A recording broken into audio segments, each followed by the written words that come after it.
안녕하세요, 차 파는 거리입니다. 오늘 소개해드릴 차량은 바로 패밀리카 아빠차의 대명사 기아의 카니발입니다. 해당 차량은 21년식 9인승 노블레스 등급의 모니터링 팩, 드라이브 와이즈, 스타일, 유보 내비 옵션이 추가되어 있는 차량 플러스 카니발 동호회에서 출고 인증 오너분들을 보면 제일 기본적으로 많이 하시는 옵션들이 들어가 있는 차량이라고 보시면 되는데요. 그중 9인승이 제일 인기가 많다고 해요. 요즘에는 가솔린도 많이 구매하시지만 카니발은 그래도 아직까지 디젤이 더 인기가 많은데 과연 패밀리카 중에 탑 디젤 차의 단점 보완은? 미니밴으로서 주행감은? 카니발 옵션은 뭘 넣고 뭘 빼면 좋을지 오목조목 따져서 카니발 KA4 차량의 장단점을 낱낱이 파헤쳐 보도록 하겠습니다. 같이 가시죠. 고고! 차가 커서 운전하기가 되게 불편할 거라는 그런 인식이 있었는데요. 전혀 그렇진 않네요. 오히려 차가 이렇게 약간 가벼워서 이거 많이 흔들리지 않을까? 그런 생각이 들 정도로 가볍습니다. 그리고 이게 모드도 4가지 모드나 있어요. 이게 보면 에코 모드, 스포츠 모드, 스마트 모드, 노멀 모드 이렇게 총 4가지나 있고요. 이 카니발을 스포츠 모드를 할 일이 있을까 싶긴 한데 제가 스포츠 모드 궁금하니까 한번 해보도록 하겠습니다. 오, 잘 나가네요. 확실히 이 차체가 아까도 얘기했지만 정말 무거운 느낌이 아니에요. 정말 가벼워서 뭔가 이렇게 붕 떠서 가는 느낌? 그런 느낌이 드네요. 선입견을 다 깨줬습니다. 지금 복합연비 디젤은 13 정도 나오고 휘발유는 이제 9 정도 나온다고 이렇게 돼 있는데 제가 이 차를 며칠간 몰아본 결과 연비가 한 7, 8 정도밖에 안 나오더라고요. 카니발 같은 경우에는요 워낙에 많이 팔린 차다 보니까 그만큼 리콜 사항이나 고질병들이 많이 발견됐어요. 그 중에 하나가 슬라이딩 도어 결함, 그다음에 두 번째는 엔진 제어 장치 결함, 그다음에 연료 공급 호스 클램프, 3열의 좌측 좌석의 하부 프레임 문제, 그리고 연료 탱크, 그리고 저압 연료 레일 관련, 그 외에 원인 모를 잡소리랑 이제 자동 세차장 찾기가 어렵다는 그런 문제점이 많이 얘기가 되고 있습니다. 그렇지만 동호회를 통해서 자동 세차가 가능한 곳이 많이 이제 언급되고 있다고 하니까요. 이 차의 오너분들은 한번 잘 찾아보시길 바랍니다. 그리고 이 차의 장점 중에 하나죠. 바로 버스 전용 차선을 다닐 수 있다는 건데요. 9인승부터 가능하고요. 대신에 사람이 6명 이상 타고 있어야 된다는 거 알고 계시면 좋을 것 같아요. 그리고 이 차가 지금 10만 킬로 가까이 됐는데도 이 실내도 그렇고 이 주행감도 그렇고 전혀 10만 킬로 차 같지가 않아요. 굉장히 좋습니다. 그래서 저는 중고차 사실 때 10만 킬로가 거의 다 됐다고 하더라도 가성비적으로 진짜 내가 이거 수리 조금 하면서 탄다라는 생각을 하고 타도 충분히 메리트가 있을 것 같습니다. 자, 그럼 이제 외관 한번 살펴보도록 하겠습니다. 일단은 이게 미니밴보다 SUV의 느낌이 많이 나지 않나요, 여러분? 저는 그렇게 느껴지고요. 이 그릴이 차체에 비해서 굉장히 작게 돼 있습니다. 이런 부분들도 그렇게 보이게 하는데 한몫하는 것 같고요. 그리고 여기 헤드램프가 이렇게 꺾인 디자인이 굉장히 멋진 요소 중에 하나이기도 합니다. 이 밑에 이렇게 안개등도 같이 들어가 있고요. 그리고 여기 옆에 측면에 사이드미러에는 LED가 들어가 있고요. 스타일 옵션이 추가가 됐기 때문에 19인치 휠이 들어가 있는데 기본은 18인치로 제공이 된다고 합니다. 앞유리보다 지금 뒷유리가 훨씬 더 면적이 넓은 걸 볼 수 있죠.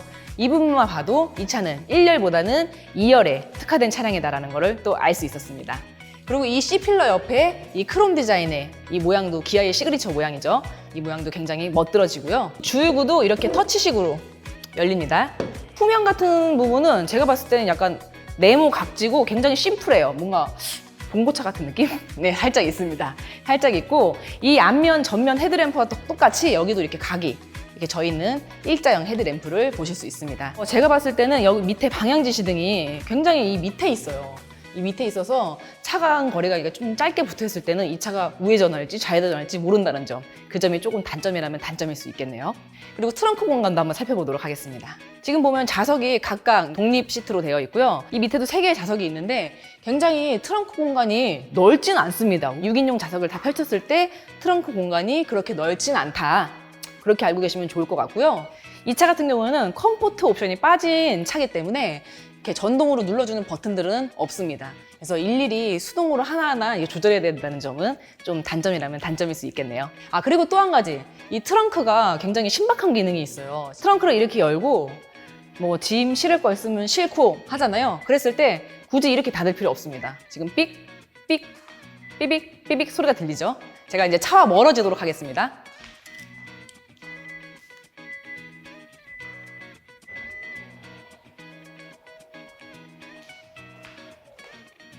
짜란!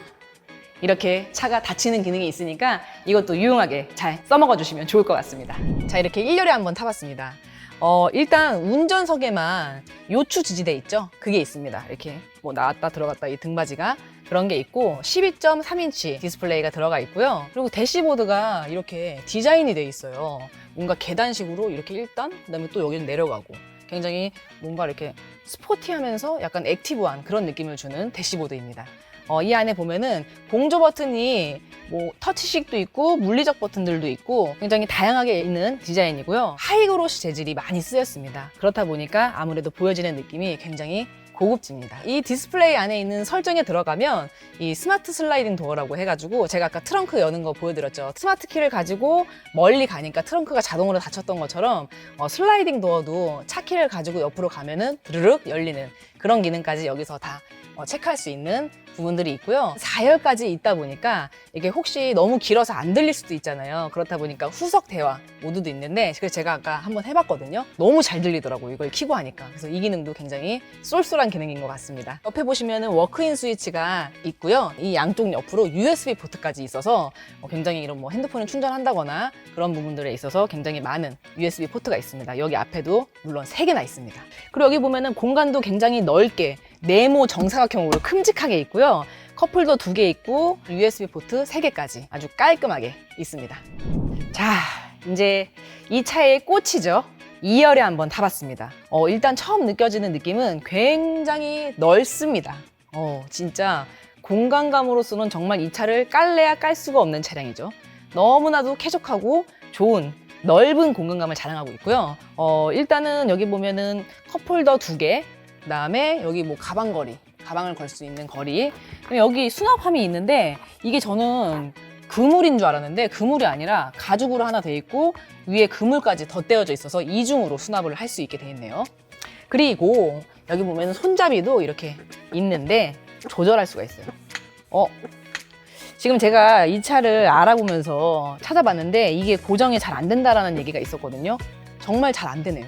이 차 같은 경우에는 컴포트 옵션이 빠져 있는데 컴포트 옵션을 추가하면요, 이 인조 가죽이 가죽 시트로 변경이 되고 또 시그니처 모델로 가면은 가죽 시트가 기본인데 컴포트 옵션을 넣으면은 또 나파 가죽으로 변경이 된다고 하니까 이 부분도 참고하시면 좋을 것 같고요. 그리고 컴포트 옵션을 넣으면은 여기 2열 확장용 센터 콘솔이 또 따로 있고요. 공조 버튼이 우측에 하나 있습니다. 바람 방향까지 조절할 수 있는 버튼이 여기 위에 하나 들어가 있습니다. 그 다음에 제가 이 레그룸하고 헤드룸을 재볼 텐데요. 이번엔 주먹 말고 제 한 뼘이 20cm거든요. 꽤 손이 큽니다. 20cm를 쟀을 때 이 한 뼘 하고도 남아요, 공간이. 이 운전석은 제 기준으로 맞춰놓은 거긴 한데 한 뼘 하고도 공간이 남으니까 굉장히 넓은 레그룸을 자랑하고 있고요. 이 천장도 제 한 뼘 보이시나요? 제 한 뼘이 딱 돼요. 그러니까 이게 얼마나 공간감이 넓다는 얘기예요. 정말 패밀리카로 인정하는 차 중에 하나입니다. 왜 다들 이걸 사시는지 알 것 같아요. 3열에 와봤는데요. 공간감은 제가 이따가 다 여기 설명드리고 의자를 뒤로 해서 한번 보여드리도록 하겠습니다. 일단 여기 보면은 아까 1열에서 했던 후석 대화, 아마 여기서 스피커가 나오는 것 같고요.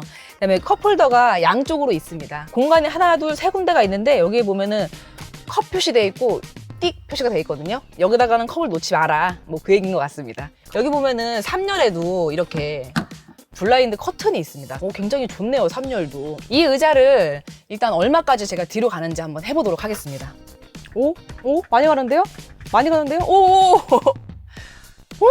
다 눕혀지는데요? 3열도 꽤 괜찮게 쓰여질 수 있을 것 같습니다. 여기 보면 레일로 이 앞에까지 또 올 수 있거든요. 여기 보면은 2개의 레버 같은 게 있어요. 그 2개 중에 큰 거를 앞으로 당기면서 앞으로 오면은 이렇게 싹 와집니다. 그러면은 뒤에 트렁크에 뭘 많이 실어야 된다 하면은 이렇게 좀 앞으로 당겨 볼 수 있겠죠.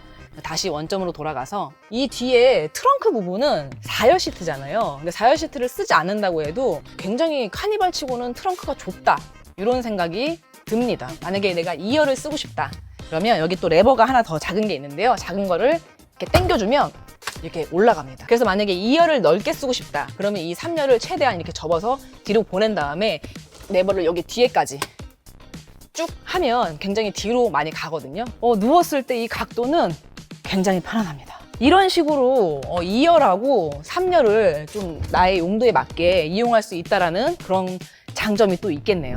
자, 이렇게 시트를 다 움직여본 김에 트렁크 공간이 아까 너무 적었잖아요. 의자가 다 뒤로 정상적으로 올라와 있을 때는 한 1m 정도밖에 공간이 없었거든요. 근데 의자를 지금 앞으로 당길 수 있는 만큼 다 당겼을 때는 한 2m 정도 공간이 나옵니다.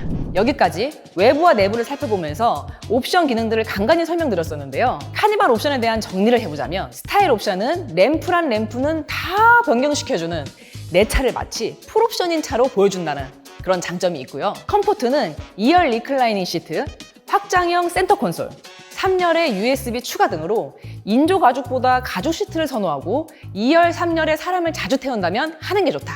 9인승, 11인승에서만 선택 가능한 옵션이고, 그리고 유보 내비는 스마트 크루즈 컨트롤 등등 웬만한 모든 편의 기능을 이용하려면 내비는 넣는 게 좋다. 모니터링 팩은 유보 내비 추가 시 선택 가능한 추가 옵션으로 주차와 주행이 편해진다는 옵션이기 때문에 그래서 대부분의 스타일, 드라이브 와이즈, 모니터링 팩, 내비는 제일 많이 묶어서 넣는 옵션이라고 보시면 좋을 것 같고요. 컴포트는 성향에 따라 선택. 그 외 호불호가 강한 스마트 커넥트, 크레이 사운드, 듀얼 썬루프도 있다는 거 알고 계시면 좋을 것 같습니다. 그럼 오늘 차거리 리뷰한 카니발 영상이 좋으셨다면 좋아요와 구독 꼭 부탁드리고요. 또 보고 싶으신 리뷰가 있으시다면 댓글에 마구마구 추천 부탁드릴게요. 차걸은 또 다른 영상으로 찾아뵙도록 하겠습니다. 샤프한 걸 차를 타고 운전에 자유롭게 내가 고른 차로 새로운 스타일을 선보이는 거야. 나의 캠퍼스길을 위해 펼쳐진 아름다운 데스크 모든 곳을 누비 나만의 이야기를 만들어 그런 약간 나와 우리 여정을 떠나자.